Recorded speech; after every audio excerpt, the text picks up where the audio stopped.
경기도 한 작은 마을에서 일어난 믿기 힘든 이야기가 화제가 되고 있습니다. 평생 아들만 바라보며 살아온 68세 조명자 씨가 2천만 원이라는 거금을 건넨 후 겪게 된 충격적인 배신과 그 이후의 놀라운 변화가 많은 이들에게 감동을 주고 있다고 합니다. 제보에 따르면 이 이야기는 단순한 가족 갈등을 넘어서 진정한 자립과 새로운 시작에 대한 희망의 메시지를 전하고 있다고 합니다. 과연 무슨 일이 있었던 걸까요? 지금부터 여러분께 그 특별한 이야기를 전해드리겠습니다.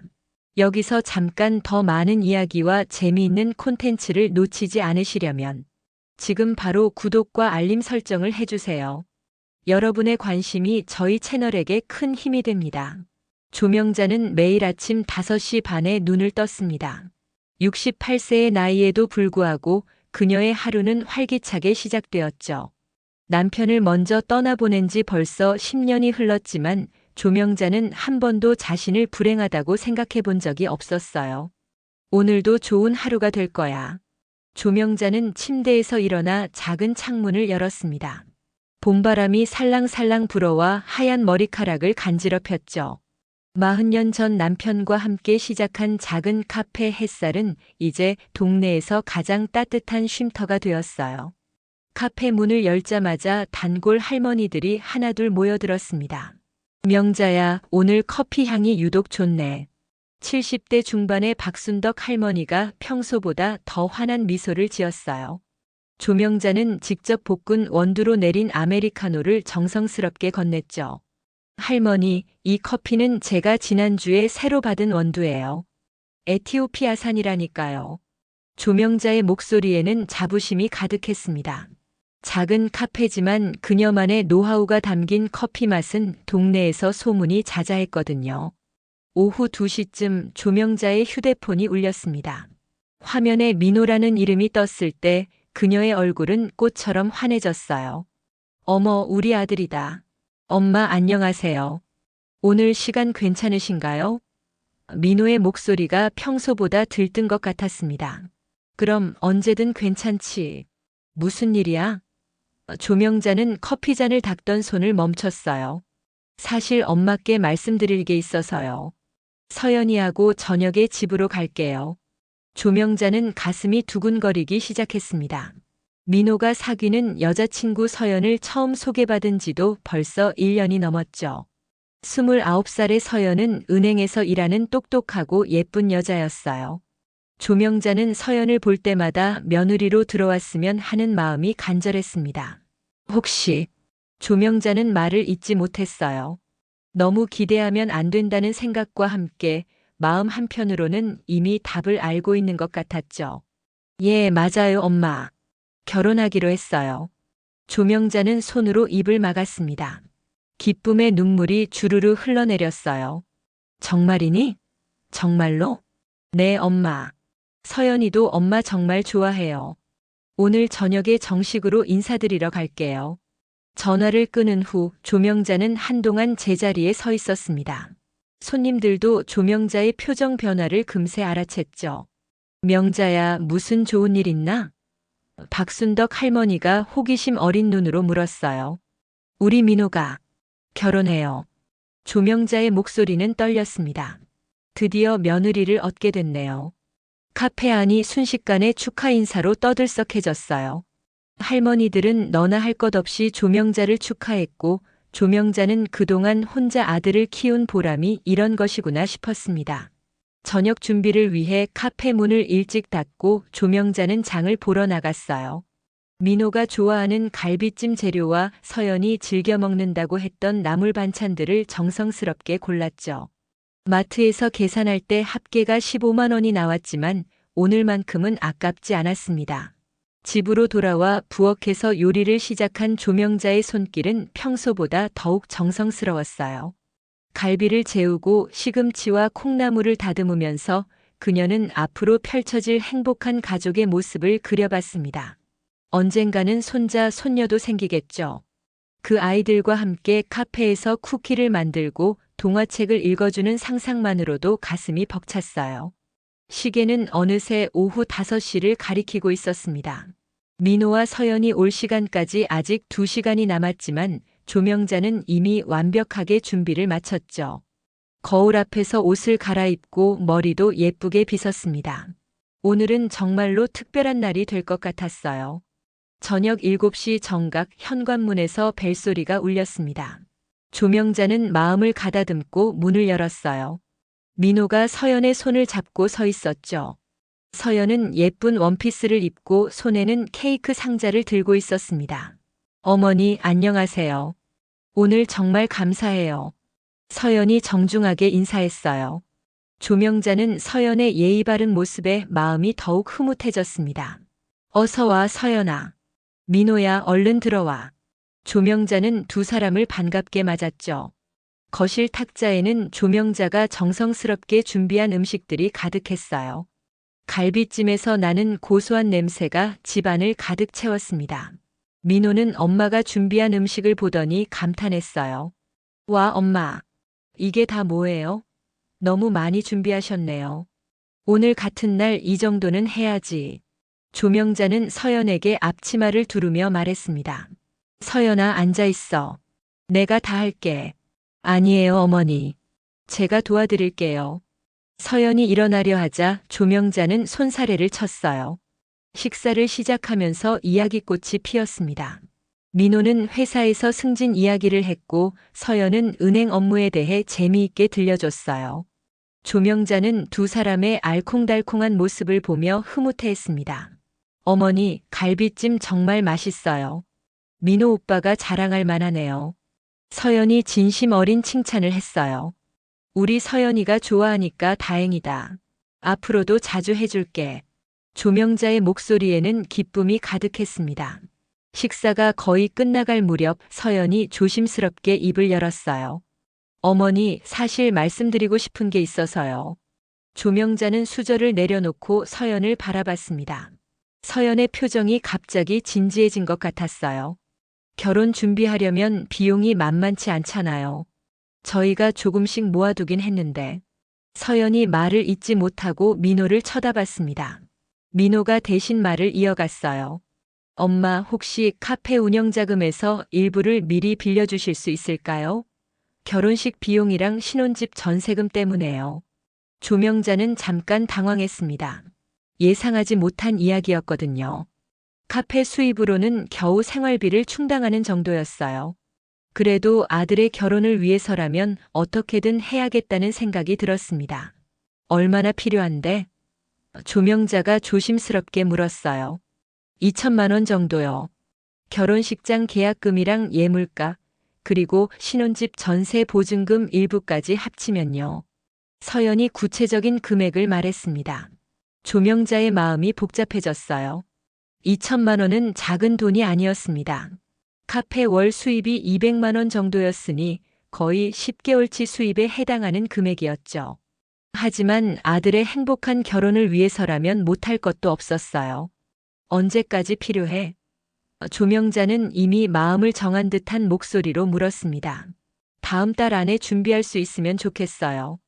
결혼식이 2달 뒤라서요. 민호가 대답했어요. 조명자는 잠깐 생각에 잠겼습니다. 카페 적금과 비상금을 털면 어떻게든 만들 수 있을 것 같았어요. 남편이 남겨준 보험금도 일부 남아 있었고요. 알았어. 내가 준비해 볼게. 조명자는 환한 미소를 지었습니다. 우리 민호 결혼인데 이런 건 문제 없어. 서연이 조명자의 손을 꼭 잡았어요. 어머니, 정말 감사해요. 꼭 갚을게요. 뭘 갚아? 우리가 이제 가족인데. 조명자는 서연의 손을 다정하게 어루만졌습니다. 하지만 마음 한편으로는 묘한 불안감이 스며들었어요. 왜 민호와 서연이 스스로 해결하려 하지 않고 자신에게 의존하려 하는 걸까 하는 생각이 들었거든요. 특히 서연이 구체적인 금액까지 미리 계산해 온 것이 조금 이상했습니다. 그래도 조명자는 이런 생각을 빨리 지워버렸어요. 아들의 결혼을 앞두고 괜한 의심을 하는 자신이 더 문제라고 생각했죠. 가족이 서로 도우는 것은 당연한 일이니까요. 저녁이 끝나고 민호와 서연이 돌아간 후 조명자는 혼자 설거지를 했습니다. 그런데 이상하게 마음이 무거웠어요. 분명 기쁜 일인데 왜 이런 기분이 드는 걸까요? 조명자는 찬물에 손을 담그며 이 불안한 기분이 그냥 지나가길 바랐습니다. 조명자는 약속한 대로 2천만 원을 마련했습니다. 카페 적금을 해약하고 남편의 보험금 일부와 비상금까지 털어서 겨우 만들어낸 돈이었어요. 통장 잔액이 거의 바닥나는 것을 보면서도 아들의 행복을 위한 일이라고 스스로를 위로했죠. 민호에게 돈을 건넬 때 조명자는 말했습니다. 민호야, 이 돈 소중히 써라. 엄마가 평생 모은 돈이야. 네, 엄마. 정말 감사해요. 꼭 성공해서 갚을게요. 민호는 고개를 숙이며 돈 봉투를 받았어요. 그런데 그 이후로 이상한 일이 벌어지기 시작했습니다. 평소에 일주일에 두세 번은 꼭 전화하던 민호가 연락을 뚝 끊은 거예요. 처음에는 결혼 준비로 바쁘겠거니 했지만 일주일이 지나도 2주일이 지나도 소식이 없었습니다. 조명자는 오후 3시경이면 카페 한 구석에 앉아 휴대폰을 바라보곤 했어요. 혹시나 해서 민호에게 전화를 걸어봤지만 신호음만 길게 울리다가 음성 메시지로 넘어갔죠. 민호야, 엄마야.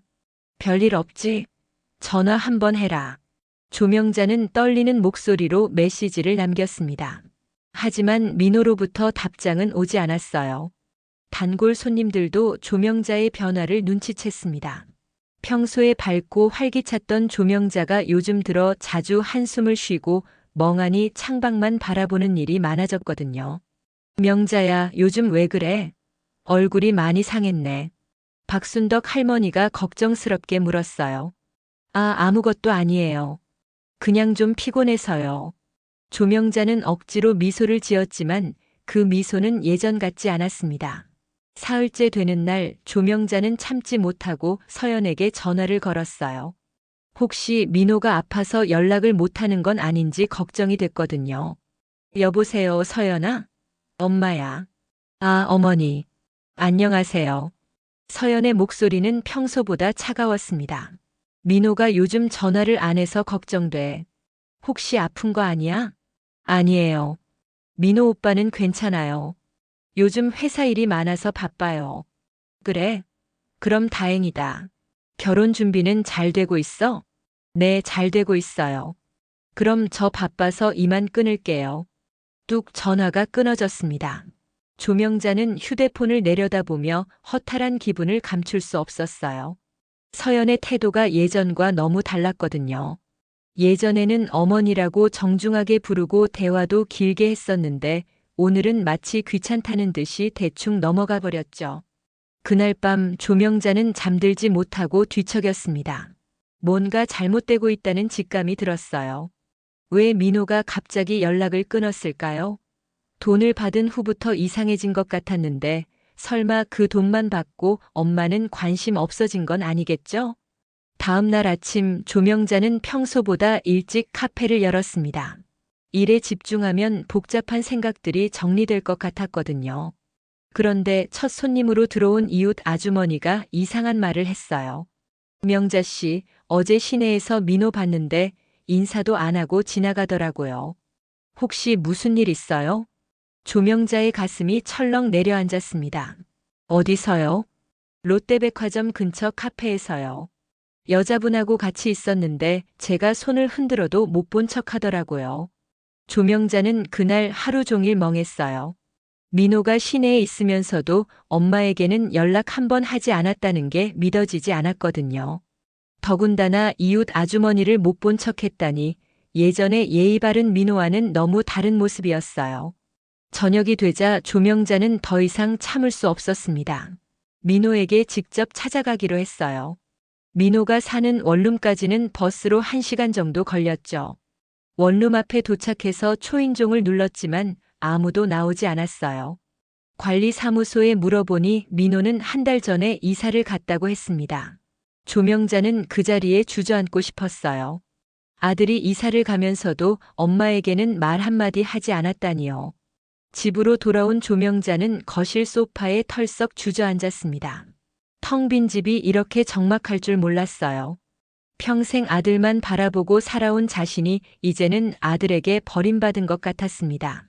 2천만 원이라는 큰 돈을 준 후부터 아들의 태도가 완전히 바뀐 것을 생각하니 마음이 너무나 아팠어요. 조명자는 그날 밤 처음으로 큰 소리로 울었습니다.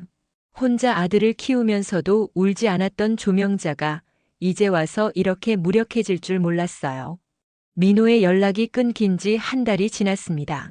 조명자는 매일 아침 휴대폰을 확인하는 것으로 하루를 시작했어요. 혹시나 해서 민호에게 몇 번 더 전화를 걸어봤지만 이제는 아예 전화를 받지도 않았습니다. 문자 메시지도 읽음 표시조차 뜨지 않았죠. 카페 매출도 점점 줄어들었어요. 조명자의 밝은 에너지가 사라지니까 손님들도 자연스럽게 발길을 돌렸거든요. 예전에는 하루에 10만 원 정도 매출이 나왔는데 요즘은 5만 원도 안 되는 날이 많았습니다. 명자야, 정말 괜찮아? 요즘 너무 말이 없어. 박순덕 할머니가 걱정스럽게 물었어요. 네, 괜찮아요. 그냥 좀 피곤해서요. 조명자는 같은 대답을 반복했습니다. 그런데 어느 화요일 오후 조명자의 세상이 완전히 무너져 내렸어요. 은행 업무를 보러 시내에 나갔다가 중앙공원을 지나는데 저 멀리 익숙한 뒷모습이 보였거든요. 민호였습니다. 그런데 민호 옆에는 서연이 있었고 서연이 유모차를 밀고 있었어요. 조명자는 깜짝 놀랐습니다. 유모차 안에는 돌 정도 된 아기가 앉아 있었거든요. 조명자의 다리에 힘이 빠졌어요. 언제 아기가 생겼을까요? 결혼도 하지 않았는데 벌써 손자가 있다니요. 더 충격적인 건 아무도 자신에게 알려주지 않았다는 사실이었습니다. 조명자는 나무 뒤에 숨어서 세 사람을 지켜봤어요.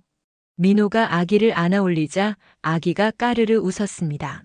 민호의 얼굴에는 행복한 미소가 가득했어요. 서연도 민호의 어깨에 머리를 기대며 다정하게 웃고 있었죠. 저게 내 손자구나. 조명자는 가슴이 미어질 것 같았어요. 할머니가 된 기쁨보다는 소외감이 더 컸습니다. 왜 아무도 자신에게 말해주지 않았을까요? 조명자는 용기를 내서 다가가려고 했어요. 하지만 그 순간 서연이 민호에게 뭔가를 속삭이는 모습을 봤습니다. 그리고 민호가 고개를 끄덕이더니 주변을 둘러보는 거예요. 마치 누군가를 피하려는 듯한 행동이었죠. 조명자는 직감적으로 알았어요. 자신을 피하고 있다는 것을요. 세 사람이 공원 반대편으로 걸어가는 모습을 보며 조명자는 벤치에 주저앉았습니다. 다리에 힘이 하나도 들어가지 않았어요. 가슴 한가운데가 찢어지는 것 같았습니다. 내가 뭘 잘못했을까? 조명자는 자꾸 자신을 탓했어요. 아들을 너무 간섭했나요?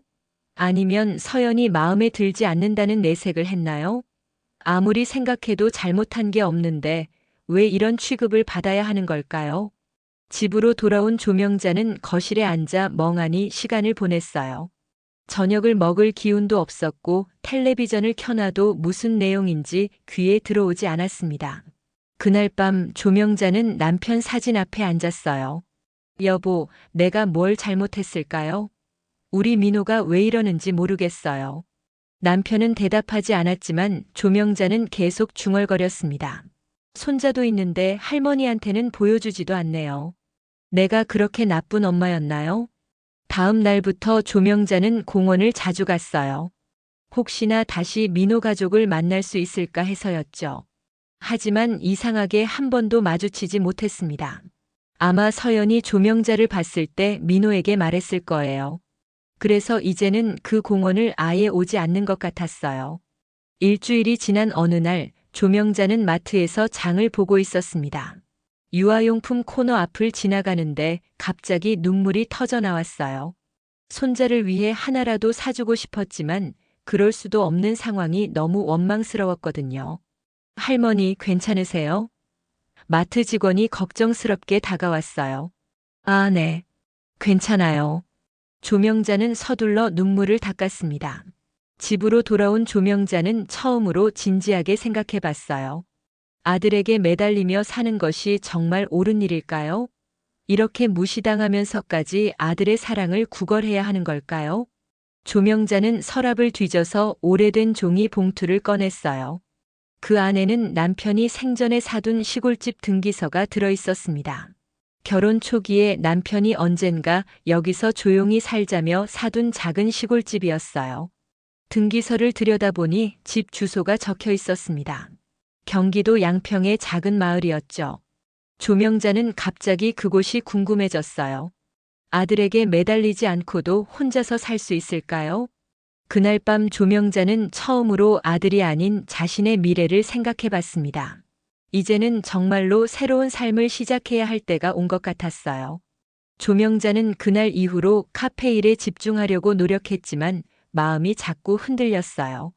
손님이 오면 억지로 미소를 지었지만 혼자 있을 때면 자꾸 손자 생각이 났습니다.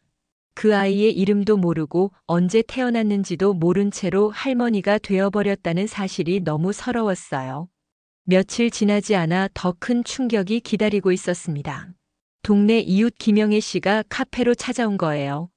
김영애 씨는 평소에 별로 친하지 않았는데 얼굴 표정이 심상치 않았습니다.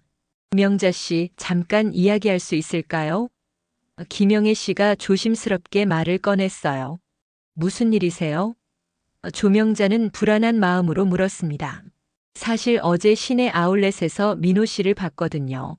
그런데 김영애 씨가 말을 주저했어요. 그런데 뭐요? 여자분하고 아기랑 함께 있었는데 저를 보더니 일부러 피하더라고요. 그리고 그 여자분이 시어머니 아는 사람 아니야? 라고 하는 소리가 들렸어요. 조명자의 얼굴이 하얗게 질렸습니다. 이제는 동네 사람들도 모두 알게 된 거였어요. 자신이 아들에게 버림받았다는 사실을요. 그리고 명자 씨, 김영애 씨가 더 조심스럽게 말을 이었습니다. 그 여자분이 돈만 받고 이제 연락 안 하기로 했잖아라고 하는 것도 들었어요. 조명자는 그 자리에서 주저앉을 뻔했어요. 2천만 원을 준 것이 결국 아들을 잃는 대가였다는 말인가요? 돈을 받기 위해 자신에게 다가온 거였단 말인가요? 혹시 제가 잘못 들었을 수도 있어요. 너무 상심하지 마세요. 김영애 씨가 위로했지만 조명자는 이미 충격에서 벗어날 수 없었어요. 김영애 씨가 돌아간 후 조명자는 카페 문을 일찍 닫았습니다. 더 이상 손님을 받을 기분이 아니었거든요. 집으로 돌아와 거실에 앉으니 너무나 고요했어요. 평생 아들을 위해 살아온 자신이 이제는 아들에게 이용만 당한 셈이었죠. 조명자는 지난 일들을 곰곰이 되짚어 봤어요. 서연이 처음 돈을 요청할 때부터 뭔가 준비된 듯한 느낌이었거든요. 구체적인 금액까지 미리 계산해 온 것도 그렇고 민호가 제대로 말리지 않은 것도 이상했어요. 설마 처음부터 계획된 일이었을까?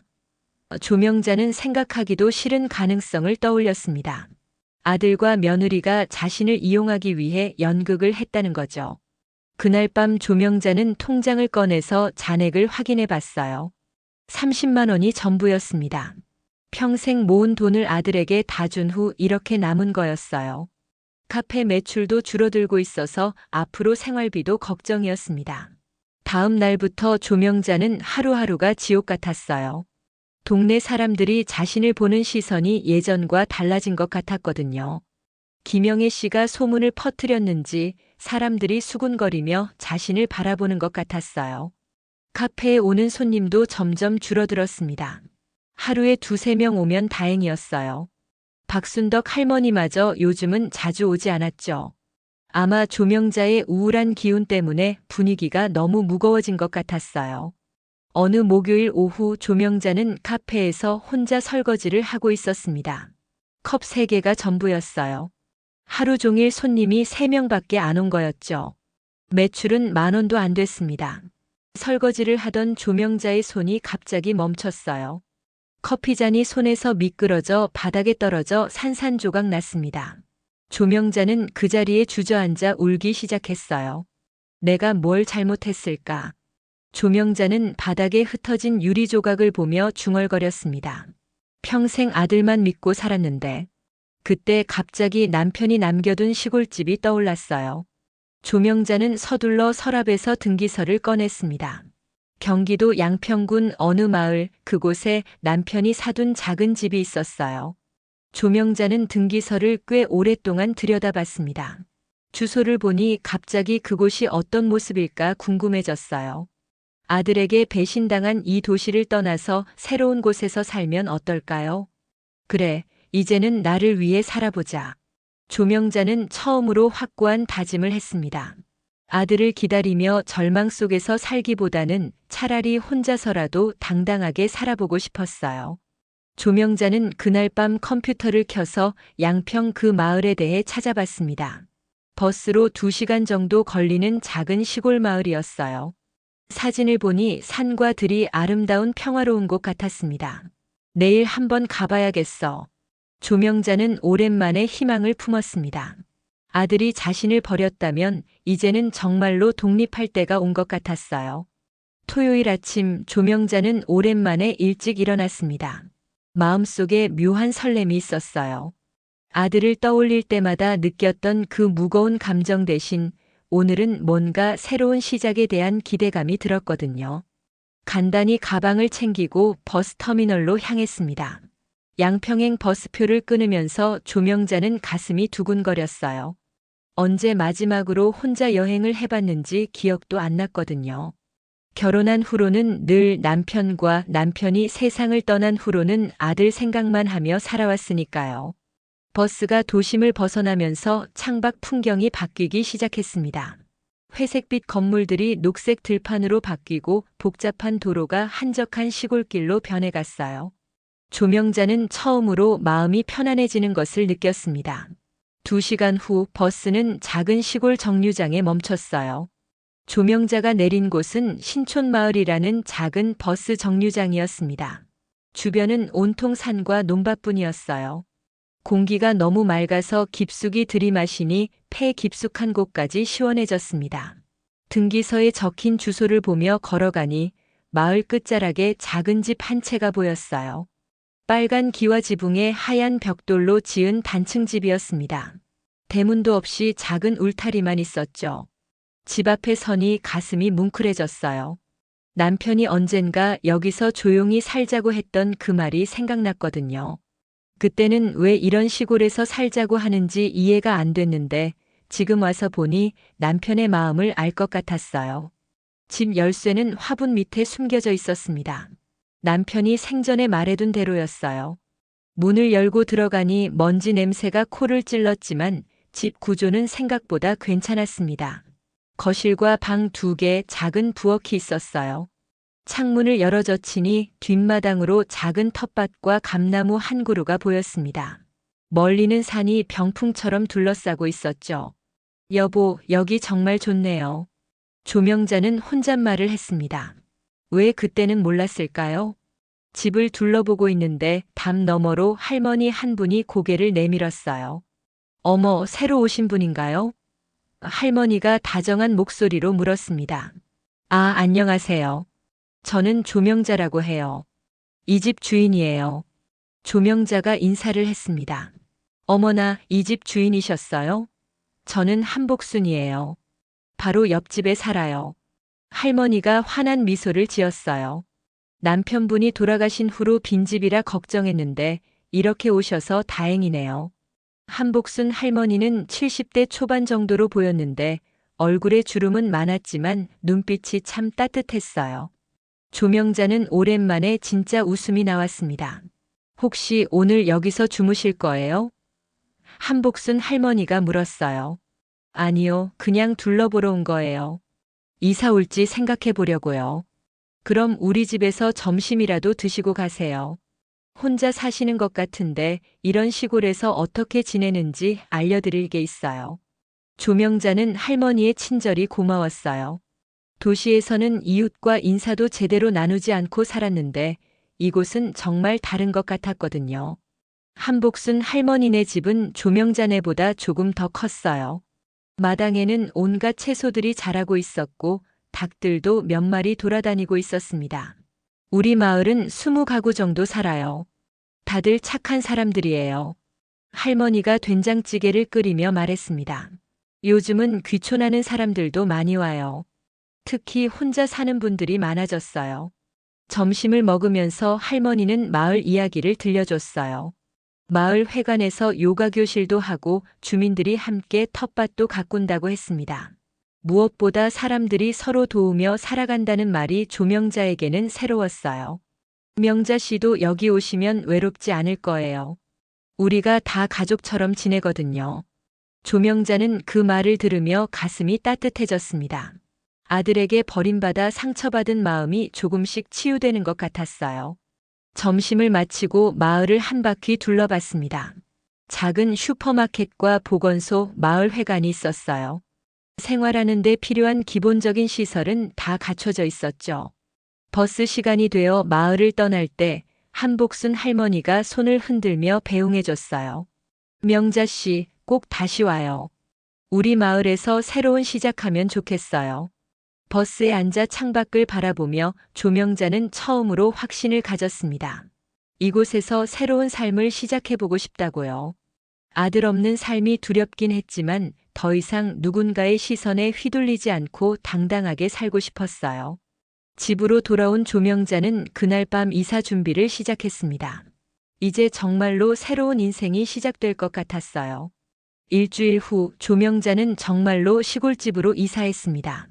가져온 짐은 생각보다 많지 않았어요.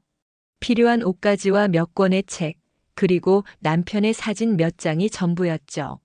도시의 카페는 정리해서 임대를 줬습니다. 월세로 들어오는 돈이면 시골에서 충분히 살 수 있을 것 같았거든요. 한복순 할머니는 조명자가 이사 오는 날부터 친언니처럼 도와줬어요. 명자야, 이것 좀 먹어봐. 우리 밭에서 난 무청김치야. 할머니는 매일같이 반찬을 나눠주며 조명자를 챙겼습니다. 이사 온 지 사흘째 되는 날, 조명자는 마을 뒤편에 있는 공동 텃밭을 구경하러 갔어요. 마을 사람들이 함께 가꾸는 밭이었는데 각자 작은 구획을 나눠서 채소를 기르고 있었습니다. 어머, 새로 오신 분이네요. 텃밭에서 일하던 아주머니가 반갑게 인사했어요. 저는 김정숙이에요. 옆 동네에서 왔어요. 안녕하세요. 조명자입니다. 조명자도 정중하게 인사했죠. 혹시 빈 구획 하나 쓰실래요? 작년에 서울로 이사간 집이 있어서 비어 있거든요. 김정숙 씨가 친절하게 제안했습니다. 조명자는 망설였어요. 농사는 처음이었거든요. 하지만 새로운 도전을 해보고 싶었습니다. 제가 초보인데 괜찮을까요? 괜찮아요. 우리가 다 가르쳐 드릴게요. 혼자 하는 것보다 함께 하면 더 재미있어요. 그날부터 조명자는 매일 오전 9시면 텃밭으로 나갔어요. 상추, 시금치, 무 같은 쉬운 채소부터 시작했습니다. 흙을 만지며 씨앗을 심는 일은 생각보다 재미있었어요. 무엇보다 마음이 평온해졌죠. 명자 씨, 손이 참 야물어요. 처음 하는 것 같지 않아요. 김정숙 씨가 칭찬하자 조명자는 기분이 좋았습니다.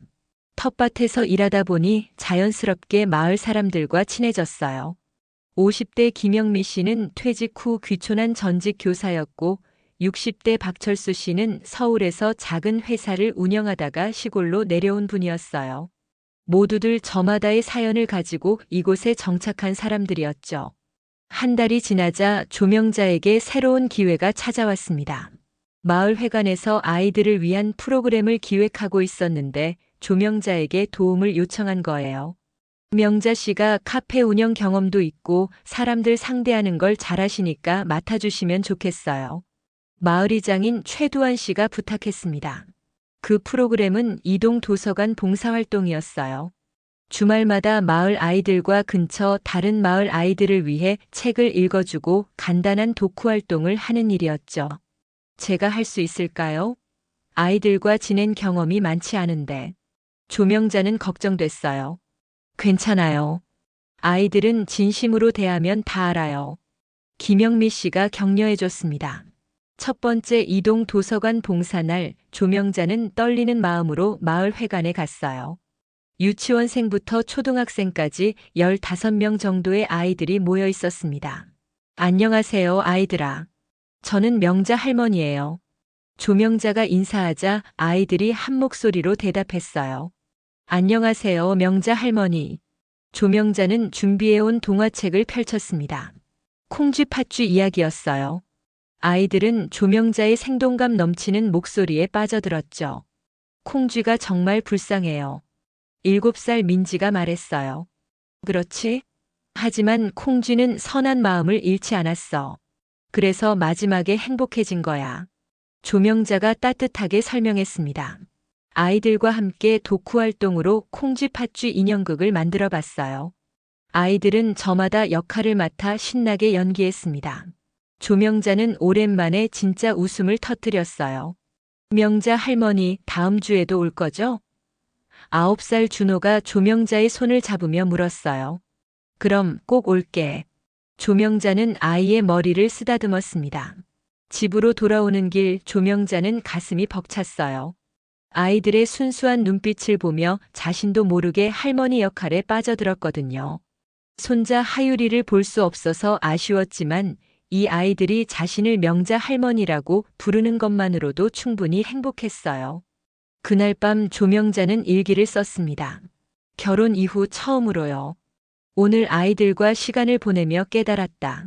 나는 누군가의 엄마이기 전에, 누군가의 아내이기 전에 그냥 조명자라는 한 사람이었구나. 아이들이 나를 보는 눈빛에서 나의 진짜 가치를 발견했다. 텃밭의 채소들도 하루가 다르게 자라고 있었어요. 조명자가 심은 상추는 이제 제법 큰 잎을 자랑했고 무도 하얀 뿌리를 땅속에서 내밀기 시작했죠. 마치 자신의 새로운 삶과 닮아 있는 것 같았어요. 조명자는 이제 아침에 눈을 뜰 때마다 감사함을 느꼈습니다. 아들 생각이 나지 않는 건 아니었지만 더 이상 그것이 하루를 망치지는 않았어요. 자신만의 일상과 사람들이 생겼으니까요.